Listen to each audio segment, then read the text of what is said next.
All right, team, what's going on? Welcome back to the Man Talk Show. Today we're going to be talking about what is a high value man? Why is everybody talking about this? I see a lot of channels within the quote unquote manosphere, within the sort of like men's personal development space, talking about what it means to be a high value man. And a lot of the conversation is linked to your net worth and your social status, social standing.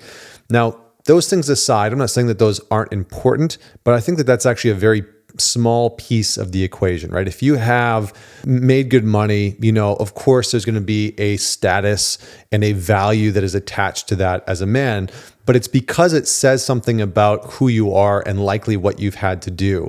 I think there's different status if you've had to work for that and earn that than whether, if you just inherited it, but that's a bit of a different story. I don't really want to talk about that so much. I want to focus in on what I think a high value man actually is and what's at the core of it and what most men look for in terms of categorizing another man as high value and what women look for in terms of categorizing a man as high value. And for me, it boils down to one very simple thing, which is, do you have a solid sense, a solid structure internally of self-leadership and authority? Can you tell yourself no? Can you follow through on the things that you've said that you want to do or are going to do? Do you have good values and a deep sense of integrity that you live on a daily basis and that you aren't willing to compromise on? Those are all incredibly high value things. And the reason for that is very simple. It's because doing that is really fucking hard. Doing that and living a life that is in alignment, that's aligned with you, whoever you are, authentically, that's aligned with your values, and living with a deep sense of integrity is incredibly, incredibly difficult. Developing the discipline to say, I'm going to wake up at 6 o'clock in the morning and, do my meditation and work out every single day, that is hard. That is not easy. The majority of people will struggle to do that or to develop that one very simple habit. For some people, they might never do it, right? So if you are a man who lives his life with integrity, who speaks truthfully and follows through on what he says he's going to do, if you are a man who has a vision and a clear sense of what he wants to build or create in his relationship, in his career, in his business, with his family, all of that, and then you're pursuing that, right? You're actually living in accordance with what you've said you've wanted to build. All of that is incredibly high value. It doesn't mean that you have to have attained it and made billions of dollars or millions of dollars. It simply means that there is an inherent value in you taking and shouldering the responsibility of living with integrity, of you not being just an impulse monster like most of us are, right? I think this is one of the big challenges. Personally, I think that this is the big challenge that every man is going to face. Every man at some point in his life is going to have to decide whether or not he is going to be an actual slave to his impulses or whether he will begin to master them, whether he will begin to develop systems and structures and choices and behaviors and rituals and routines in his life that are going to allow him to tell his impulses to fuck off, to basically say, no, I'm not going to do that. I'm not going to call that girl. I'm not going to text her. I'm not going to shove that cheeseburger in my face at 10:30 at night, right? I'm not going to watch that porn at 1 o'clock in the morning when I should go to bed. I'm, not going to hit snooze for the 10th time in the morning. I'm going to get up and put my shorts on and I'm going to go meditate and I'm going to go to the gym, right? Doing that and developing and cultivating a personality and developing and cultivating a life that is oriented around the behaviors that you want to embody, the choices you want to embody, the values you want to embody is so goddamn hard. It is difficult. And so this is why when we look at people like David Goggins or Jocko Willings, or why a lot of people look at people like Andrew Tate or Jordan Peterson or whoever it is, what they're really looking at, and oftentimes what they're drawn to in terms of the value of that individual, is that those people embody, and those are all very different characters, right? And I realize that, and you might like some of them and hate others. It's not about that. It's about the fact that they embody, that they have developed routines, rituals, habits. They have mastered a certain level of impulse control, right? Impulse control that so many of us struggled to do, right? The average man that's out there will spend more time watching Netflix in a week than, David Goggins will in an entire year, right? And so the majority of us, and this was me, by the way, I'm not shitting on anybody. This was me in my teens and 20s. No one had taught me to be disciplined. No one had taught me to have an inner sense of authority. No one had taught me how to make good decisions and choices. No one taught me how to live with self-respect and integrity. No one had taught me how to do those things, right? That wasn't something that was embedded into my family system growing up, that I was ever taught as a young man. And so when I became free, and I moved out and I moved into the world, I kind of did whatever the hell I want, because I thought that that was my version of freedom, right? Because we as men, the masculine core within us craves freedom.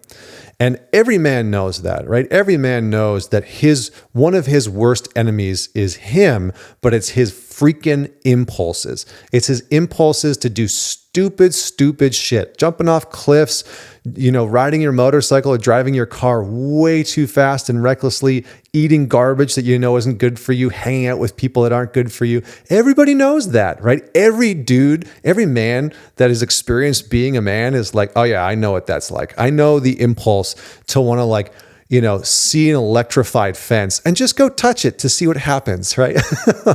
This is why Jackass was a thing. It wasn't a group of women doing stupid shit. It was a group of dudes, right? It was a group of freaking dumbass guys saying, what stupid impulse-oriented things could we do? If we just let our impulses go wild, what could we do?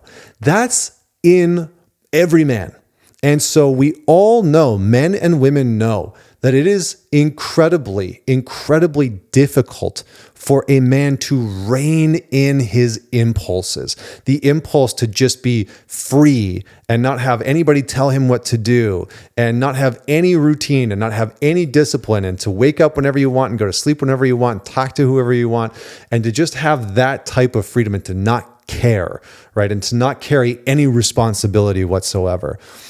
But there is incredibly high value for the man who has gone on the journey to rein in his impulses and to have built a framework of self-understanding and self-leadership, and to have developed the capacity to say no to things that are misaligned with his values, to say no to things that are outside of his integrity, to develop the skill to pursue the things that he ultimately wants to build and be.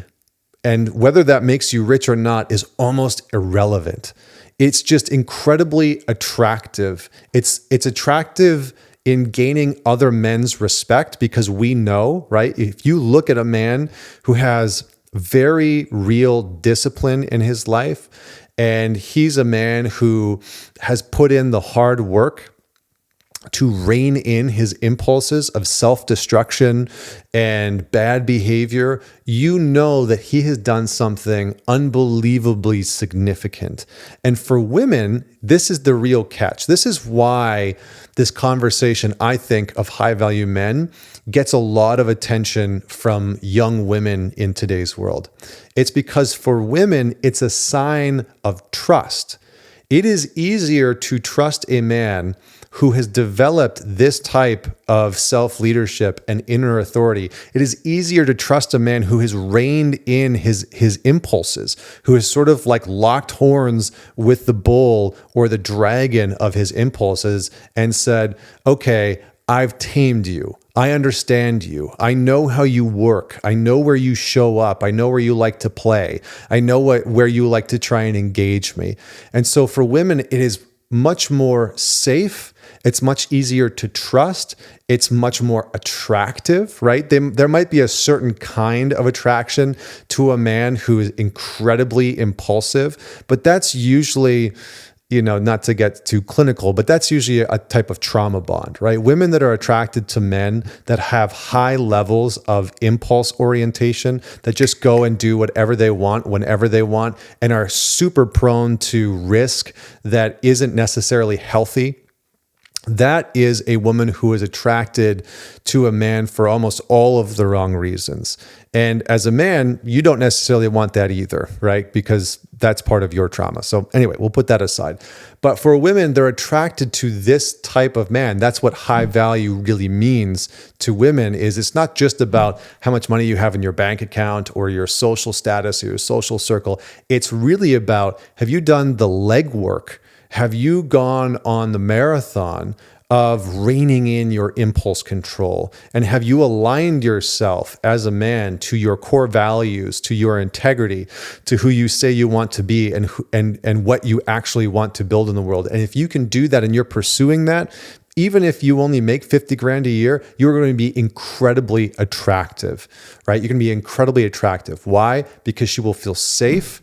She will see that you have a mission. She will see that she can trust you, and she will be able to do those things because you can trust you, because you have done the work. You have put in the effort to do something that the majority of men in our culture haven't done, right? They're impulse led, they're out of control, they're making decisions that go against their own values, their own morals, and their own ethics. And when you can be a man who lines up his life with his morals, his ethics, and his values, and you live that every single day, it is hard.